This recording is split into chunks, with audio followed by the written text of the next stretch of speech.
I realized my wife had been disappearing for years, and I was the last person to notice. That was the sentence Daniel Harper heard in his own mind one quiet Tuesday morning as he stood in the kitchen, holding a mug of coffee that had already gone cold. The house was silent except for the low hum of the refrigerator and the distant sound of a lawn mower somewhere down the block. For a moment, he tried to remember the last time he had actually looked at his wife, not just seen her in passing the way someone notices furniture in a familiar room, but really looked at her the way a man looks at a person whose presence matters. Laura had always been there. That was the easiest way to describe it. For 15 years of marriage, she had been the steady rhythm of the house, the quiet force that made everything run smoothly without anyone thinking about it. The laundry was folded, the bills were paid on time, the fridge was always stocked with milk, eggs, and the orange juice Daniel liked every morning before work. Their son Tyler had never missed a school project, never forgotten a permission slip, and packed neatly in his bag. Laura made all of that happen the way gravity makes things fall, quietly and reliably, without applause. Daniel had built a successful career as a regional sales manager for a construction supply company, driving across 3 states every week, closing deals, shaking hands, and coming home late with the kind of tired pride that comes from believing you are carrying the weight of a family on your shoulders. When people asked him how he managed it all, he would smile and say something like, "You just work hard and do what you have to do." What he rarely said was that someone else had been holding up the other half of his life the entire time. The strange thing was that Daniel did not realize how invisible Laura had become until the morning she did something completely ordinary. She left a note on the kitchen counter. The note was written in neat blue ink on a square piece of paper torn from a grocery list pad. It said simply, "I will be out today. Dinner is in the fridge. Heat it at 350 degrees for 20 minutes. Usual about the instructions. Laura had left notes like that for years.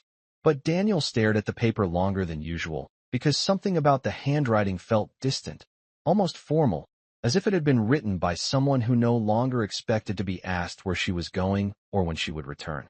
He checked the clock.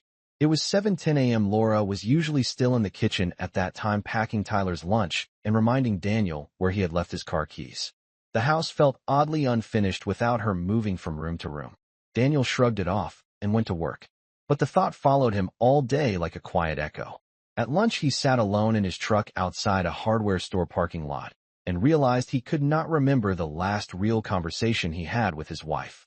Not the small practical exchanges about groceries or schedules, but an actual conversation where one person asks another how they are and waits for the answer. That night, he came home earlier than usual. The sun was still hanging low over the rooftops, turning the windows of the neighborhood. Tyler was in the living room playing a video game, the screen flashing bright colors across his focused face. Daniel asked where his mother was. Tyler shrugged without looking away from the screen and said she had gone out again after dropping him off from school. That word "again" made Daniel pause. Again. He walked into the kitchen and opened the fridge.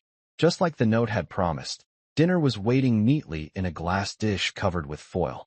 Baked chicken, roasted vegetables, and a small container of homemade sauce Laura used to make on Sundays when the family used to sit down together at the table.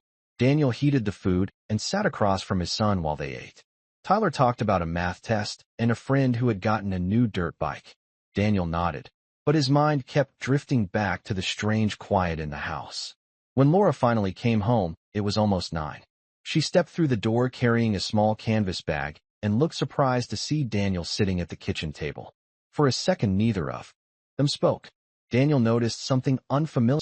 It was calm, the kind of calm people carry when they have already made peace with something long before anyone else notices. He asked where she had been. She answered simply that she had been taking a class at the community center across town. A class.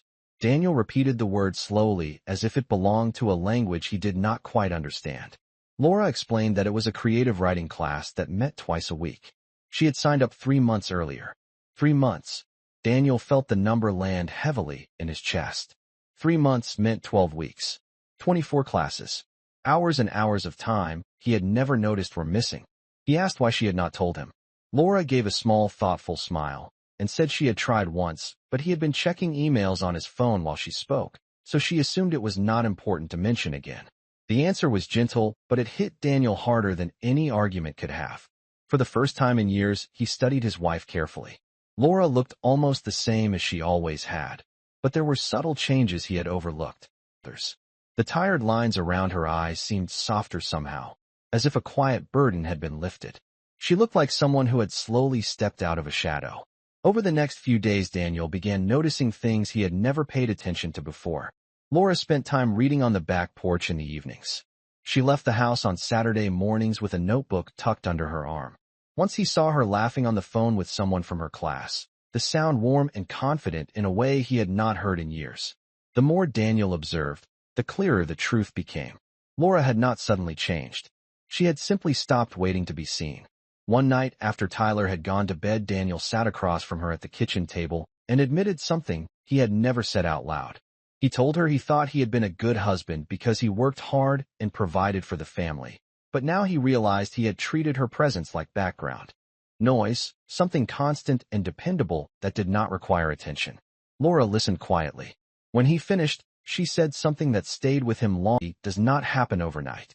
It happens slowly when people stop asking questions, stop noticing small details, stop remembering that the person next to them has a whole inner world that exists whether anyone looks at it or not. Daniel did not try to defend himself. Instead, he asked her about the writing class. For the next hour, Laura talked about the story she had been working on, about a retired firefighter in the class who wrote poems about road trips across the Midwest, about the instructor who encouraged everyone to write about moments when their lives quietly changed direction. Daniel listened carefully, realizing he had almost forgotten the simple skill of paying attention. Weeks passed, and small habits began to shift. Daniel started coming home earlier when he could. Sometimes he and Laura sat on the porch together while the evening air cooled the neighborhood. They talked about ordinary things at first, then gradually about deeper memories, old dreams, and the strange ways people grow without realizing it. One evening, Laura read him a short story she had written, until one day she decided to write her own life down on paper, just to prove it had been real all along. When she finished reading, Daniel noticed his eyes were wet. He told her the story was beautiful, and for once the compliment felt fully deserved. Months later, Laura's class held a small public reading at the community center. Daniel sat in the second row beside Tyler, while Laura walked to the front of the room, holding a few printed pages. She looked nervous but determined. When she began reading, her voice was steady and clear, filling the room with a quiet confidence Daniel had never truly recognized before. In that moment, he understood something simple and powerful. People do not disappear because they are unimportant. They disappear because the ones closest to them stop looking closely enough. As Daniel drove home that night with Laura and Tyler laughing softly in the back seat, he made a quiet promise to himself that he would never again assume someone he loved could exist in the background of his life.